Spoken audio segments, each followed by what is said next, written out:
tudo bem? Espero que vocês estejam bem. Essa é mais uma aula remota, gravada, do 8º ano. E na aula de hoje nós vamos para o capítulo 10, na página 212. Capítulo 10, que faz menção à condição. O título é A Condição das Populações Indígenas e Negras no Continente Americano. Aí tem um subtítulo, A População Indígena e os Estados Nacionais Americanos no século XIX.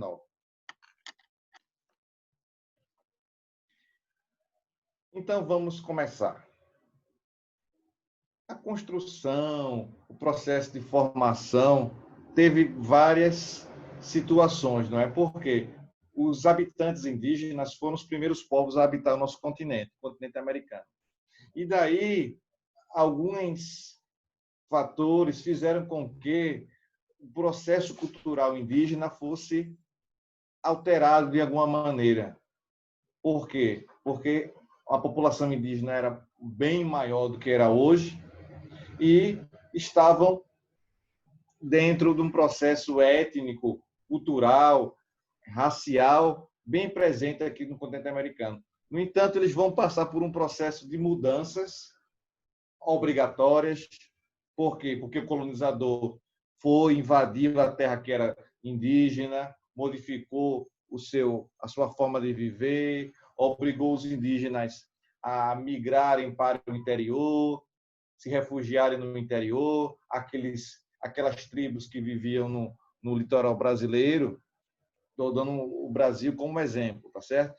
E aí nós temos, além dessa questão indígena e a diversidade da cultura indígena. Cada tribo tem sua especificidade, cada tribo com a sua característica.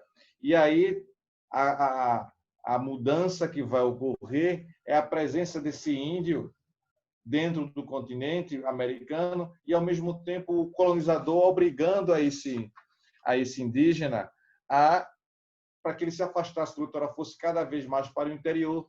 E, quando não, alguns índios foram dizimados, foram mortos.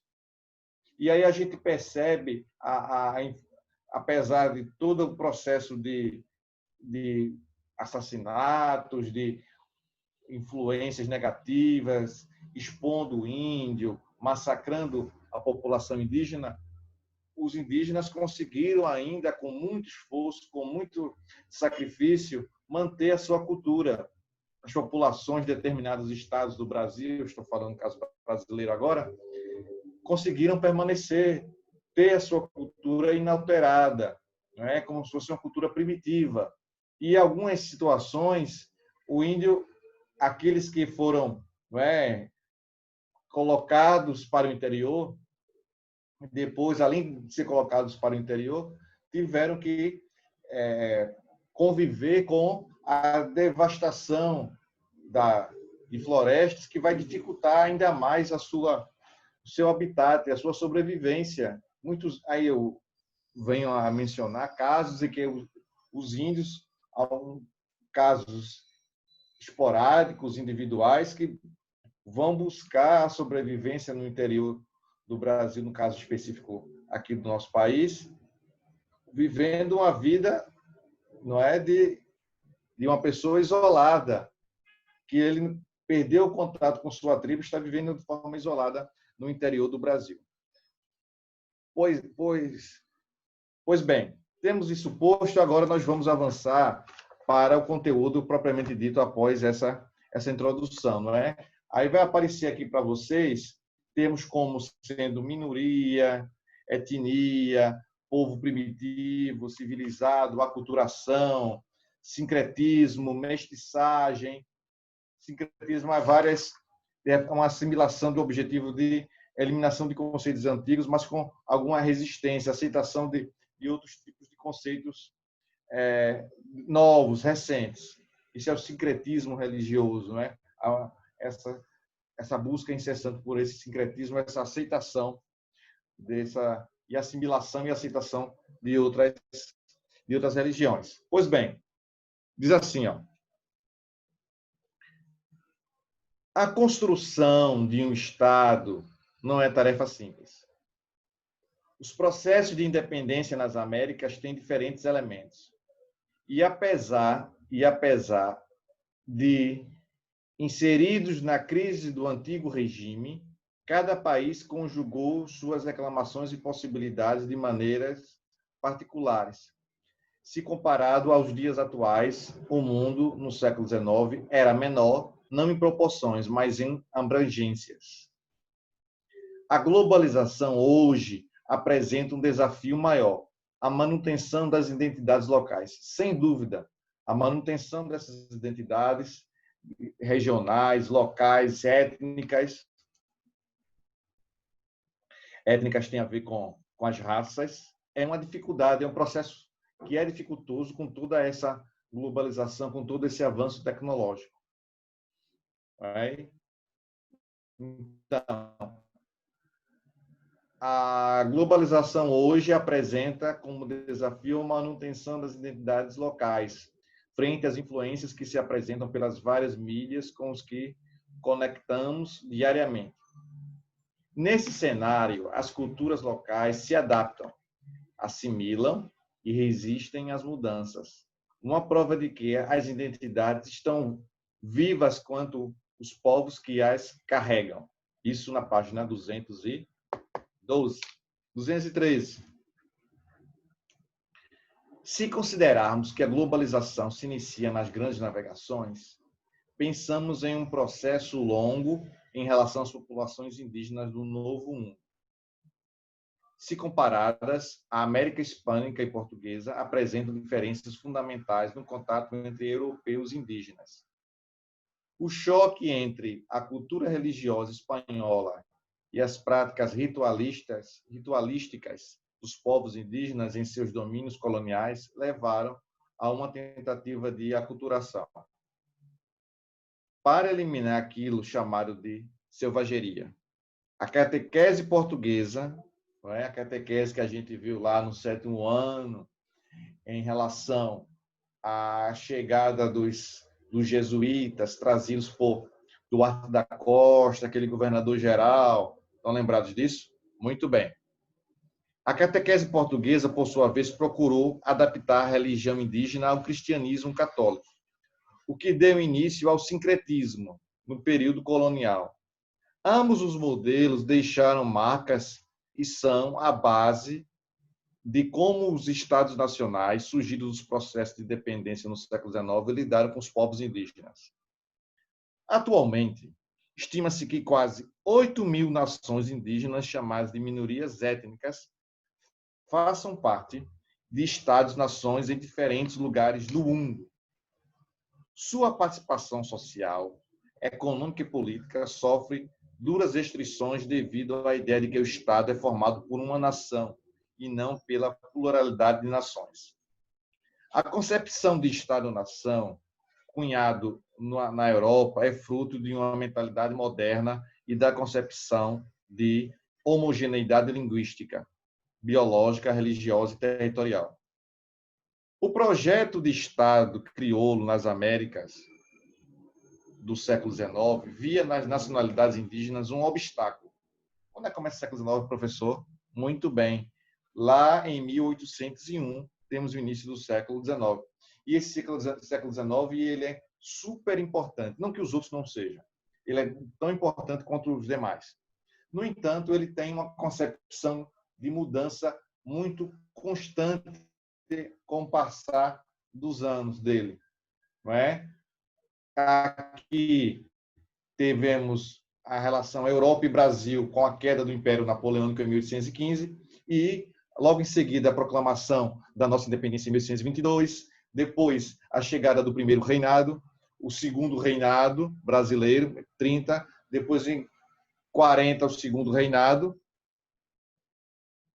não, 26 o primeiro reinado, depois em 40 o segundo reinado, e aí, né, tivemos o desenvolvimento do século XIX, e aqui os cidadãos, o processo civilizatório, a partir desse período, foi mais intenso, foi mais forte, porque a partir de 1830, por exemplo, nós tivemos a chamada segunda etapa da Revolução Industrial, entre 1830 e 1840, no século XIX. Com isso, essas minorias étnicas e os indígenas estão incluídos, vão sofrer por demais por conta desse desenvolvimento. Esse desenvolvimento vai tentar colocar os índios cada vez num percentual menor de importância, massacrando eles. Isso é uma forma equivocada de ver o mundo. Então, esse processo de cidadania, de cidadão desenvolvido, começa a transparecer cada vez mais, de forma mais intensa durante o século XIX. Vamos aí. Os projetos constitucionais, século XIX, e via nas nacionalidades um obstáculo à sua formação e ao processo civilizatório. Os projetos constitucionais, igualmente influenciados pelos ideais iluministas, tentaram estabelecer o termo cidadão como elemento nivelador das diferentes etnias. As separações coloniais, como índio e mestiço, passam a designar o grau de aceitação do modelo estatal. O indígena era, antes de tudo, primitivo, incivilizado. Veja que termo preconceituoso, hein? Enquanto o mestiço já estava inserido no contexto civilizado. O caminho para a aceitação era, antes de tudo, o afastamento de tradições pré-colombianas. Essas tradições pré-colombianas está fazendo referência a quê? Muito bem, está fazendo referência antes da chegada de Colombo, Cristóvão Colombo aqui na América, com a língua ou rituais anuais para a fertilidade da terra. Duas ideias dominaram as relações dos estados e suas populações indígenas nas Américas. O branqueamento da nação, já na página 214, e a limpeza etnocultural. Não é? Aqui, ao lado, como o livro traz de uma forma bem interessante, traz esses links, puxando uma ligação, tentando ligar aquele termo que talvez você não saiba o significado, para colocar o significado do termo, facilitar a sua aprendizagem, seu entendimento de forma geral. E aí tem, sob a ótica da eugenia. Eugenia, conceito de eugenia, afirma que a mistura de etnias pode, de alguma maneira, acrescentar elementos biológicos que enfraqueceriam as gerações futuras. Assim, quanto mais pura fosse uma etnia, mais forte ela seria. Não é isso?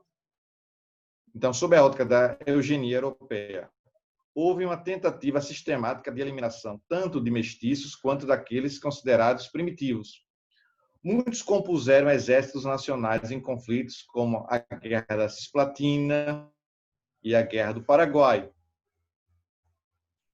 Outro aspecto que são as leis de propriedade de terras, que além de conservar as haciendas, não é? Aqui também faz uma referência sobre o significado de haciendas, propriedades rurais de grande porte estabelecidas ainda no período colonial. Haciendas, em sua maioria, desculpe,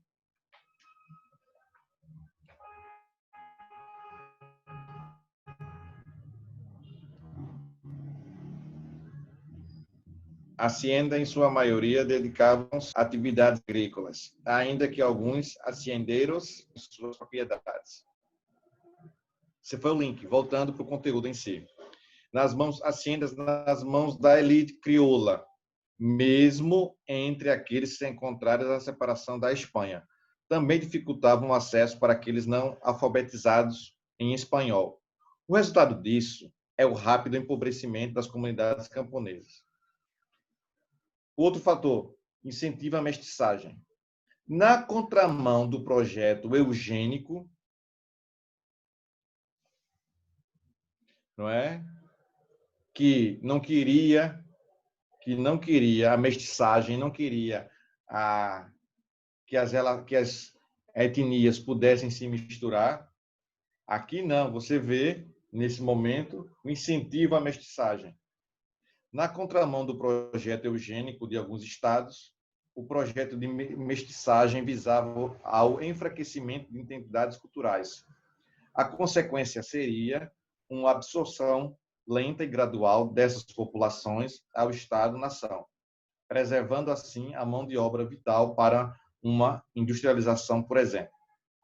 Durante o período colonial brasileiro, foi instaurado o Diretório dos Índios, 1757.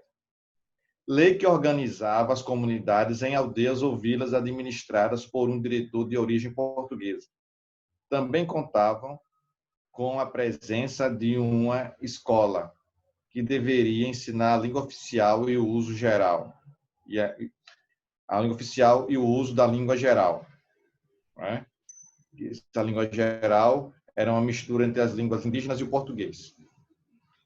Era punido severamente.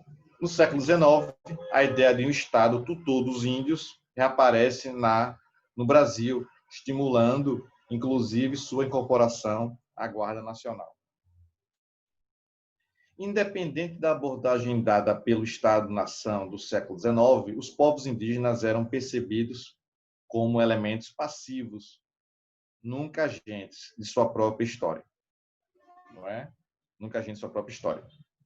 Essa visão traz consequências nos dias atuais, na medida em que, somente nas últimas décadas, os estados latino-americanos tinham se esforçado pela inclusão dos indígenas, respeitando suas identidades e sua autonomia.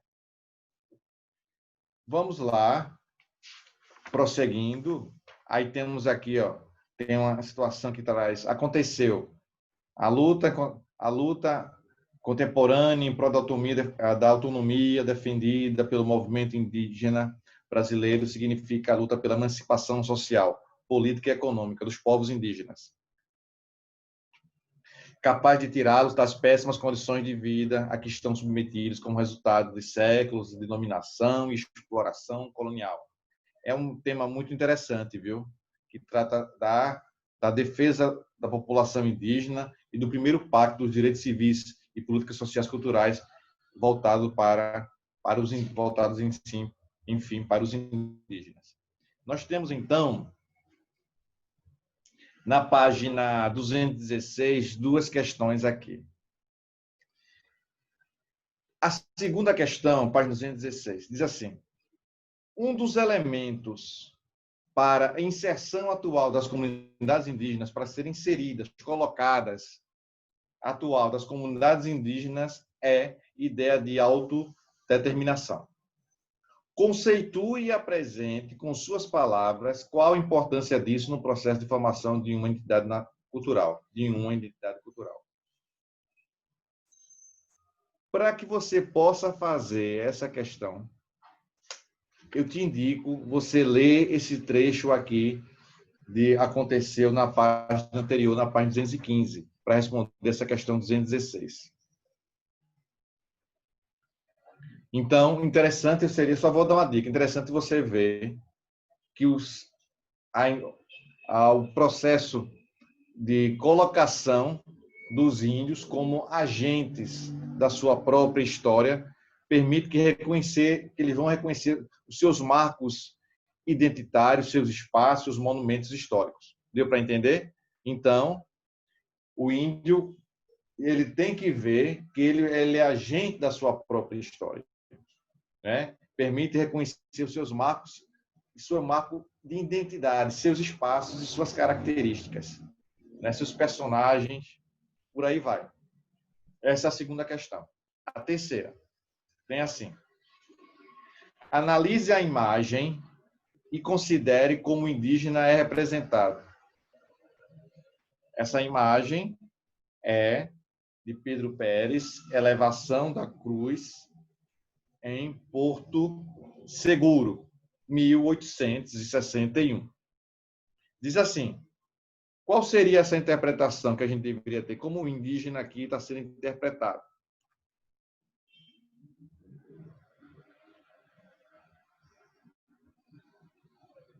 Muito bem. De um indígena que deseja por uma civilidade. A obra é do século XIX, por um indígena do século XIX que anseia, que deseja uma civilidade, que deseja pertencer ao processo civilizatório. A imagem deixa claro esta situação. Deu para entender? É uma questão interpretativa de uma imagem.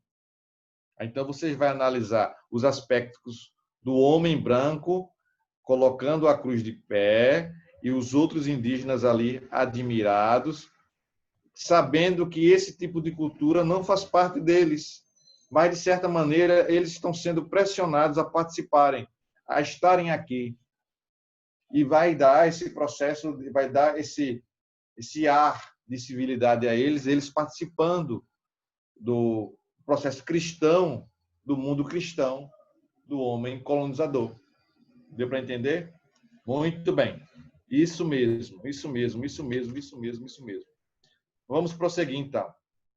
Agora, o livro traz para a gente uma explicação sobre o processo da escravidão africana e de como essa população, esse povo, vivenciou aqui na América, passando por seríssimas dificuldades, preconceito gigantesco e o destino de cada um deles e de que forma eles estavam sendo vistos, de que forma eles foram tratados do ponto de vista da colônia e principalmente do ponto de vista da metrópole.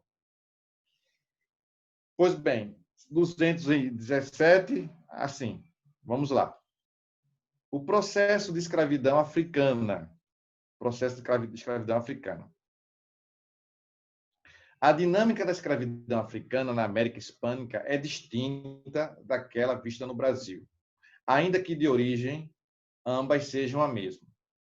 Diferentemente dos portugueses, presta atenção aí, muito bem, diferentemente dos portugueses que enfrentaram problemas para o uso da mão de obra indígena como escrava, a postura da Igreja Católica e da coroa espanhola incentivou a escravização dos nativos, a escravidão dos nativos, ainda que oficialmente houvesse a proibição do Vaticano.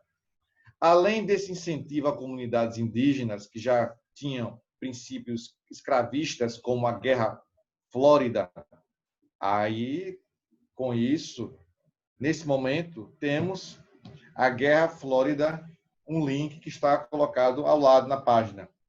Constituía uma ritualização em que guerreiros da sociedade asteca atacavam comunidades menores em busca de escravos para sacrifícios. Pois bem, além desse incentivo, as comunidades indígenas já tinham princípios escravistas, como a Guerra Flórida, asteca, omita, inca. A institucionalização, quase que não saía, espanhola, dessas práticas, por meio de encomienda, levou a uma queda demográfica, ou seja, a redução da população expressiva das comunidades indígenas, embora a necessidade por mão de obra fosse crescente. A proporção de escravos enviados para o Império Colonial Espanhol nas Américas era de 1/3 se comparada à América Portuguesa. Ou seja, a chegada desses escravos na América Espanhola era bem menor do que na América Portuguesa, aqui no Brasil. E a coroa portuguesa, a coroa espanhola achou por bem escravizar não a mão de obra negra, e sim não trazer a mão de obra negra em grande quantidade, não.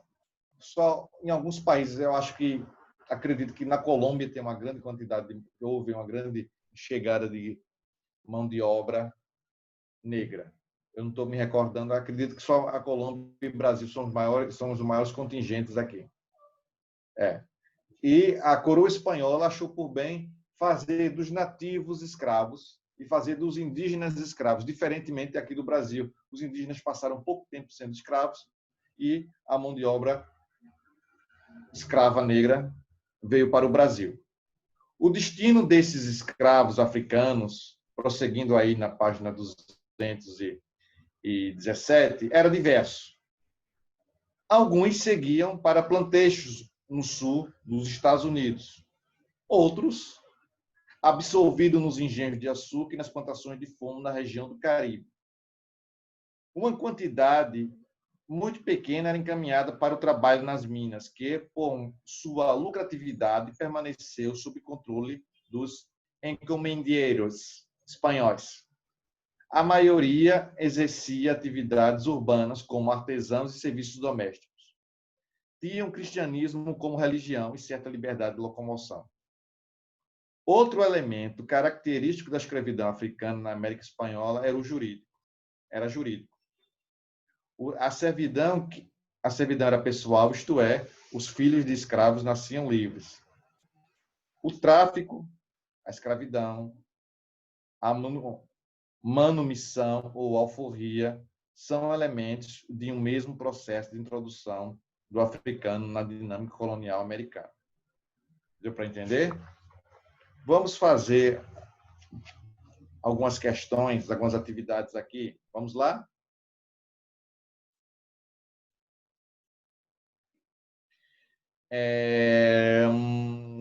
Questão número 1, página 220. Diz assim: a recuperação da herança cultural africana deve levar em conta o que o próprio processo cultural. Levar em conta o que é o próprio processo, o que é o próprio do processo cultural. Seu movimento, pluralidade e complexidade. Não se trata, portanto, do resgate ingênuo do passado, nem do seu cultivo nostálgico, mas de procurar perceber o próprio rosto cultural brasileiro. O que se quer é captar seu movimento para melhor compreendê-lo historicamente. Minas Gerais, Caderno do Arquivo, Escravidão em Minas Gerais, Belo Horizonte, Arquivo Público Mineiro, 1988. Com base no texto, análise de manifestações culturais de origem africana, como o capoeira, o candomblé, deve considerar que elas, letra A, permanecem como reprodução dos valores e costumes africanos. B, perderam a relação com seu passado histórico. C, derivam da interação entre valores africanos e a experiência histórica brasileira. Contribuem para o distanciamento cultural entre negros e brancos no Brasil atual. Letra E, demonstram a maior complexidade cultural dos africanos em relação aos europeus. Qual é a letra? Muito bem. Letra C. Letra C. Vamos lá.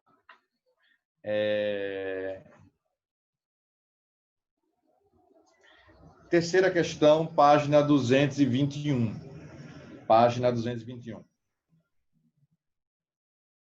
A questão da demarcação de terras indígenas tem, ao longo do tempo, levantado diversos conflitos. Mas, recentemente, observou-se a possibilidade de modificar os critérios de demarcação, pois, conforme seus críticos, os regulamentos vigentes possibilitariam a ação de indígenas civilizados, ou seja, aqueles que supostamente teriam perdido sua identidade indígena e que agora reivindicavam com o intuito de obter terras. No centro desse debate encontra-se a definição do que é ser indígena, enfim, a definição dos critérios definidores de uma etnia.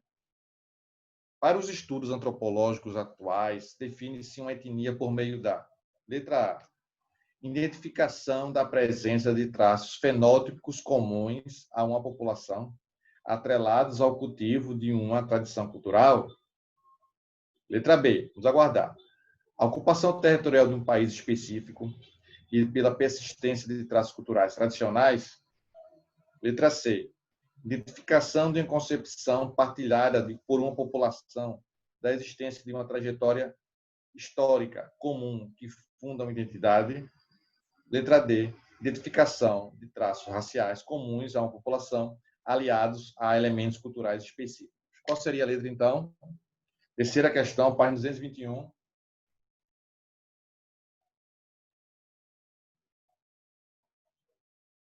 Muito bem. Letra C, identificação de concepção partilhada por uma população da existência de uma trajetória histórica comum que funda uma identidade. Prosseguindo aqui, na página 218, temos, apesar da coroa espanhola exigir a cristianização dos boçais, escravos trazidos da África, suas raízes religiosas se espalham pelas Américas, sob vários nomes, como Candomblé, Santirano, Vodou, o ciclo da costa da Mina, Benin e Dahomey. Trouxe para as Américas, dentre várias etnias, o Yorubá. Essa compunha já na época um dos maiores grupos etnolinguísticos da América Ocidental e trouxe suas tradições para o Novo Mundo. Politeísta e anímica, a religião Yorubá coloca os antepassados em lugares de destaque nos cultos que são preservados por figuras esculpidas em madeiras. O sincretismo com a religião, com o cristianismo católico, América Hispânica e Portuguesa, foi uma das formas de resistência para a preservação da identidade, olha aí, Yorubá. Surgimento dos Estados-nações a partir dos processos de independência na América Hispânica não mudou profundamente a situação dos escravos africanos. Assim como os indígenas e mestiços, os negros mulatos não compuseram o ideal de nação no projeto crioulo. Bem, pessoal, eu acredito que vocês tenham absorvido conhecimento e deixo para vocês uma atividade, uma questão que ela se encontra na página 224. É uma questão interpretativa sobre a questão sobre o ideal do branqueamento no Brasil. Perfeito? Façam essa questão aí, me mostrem. Página 224, 225, essas duas. Beleza, então? Tranquilo? Por hoje é só.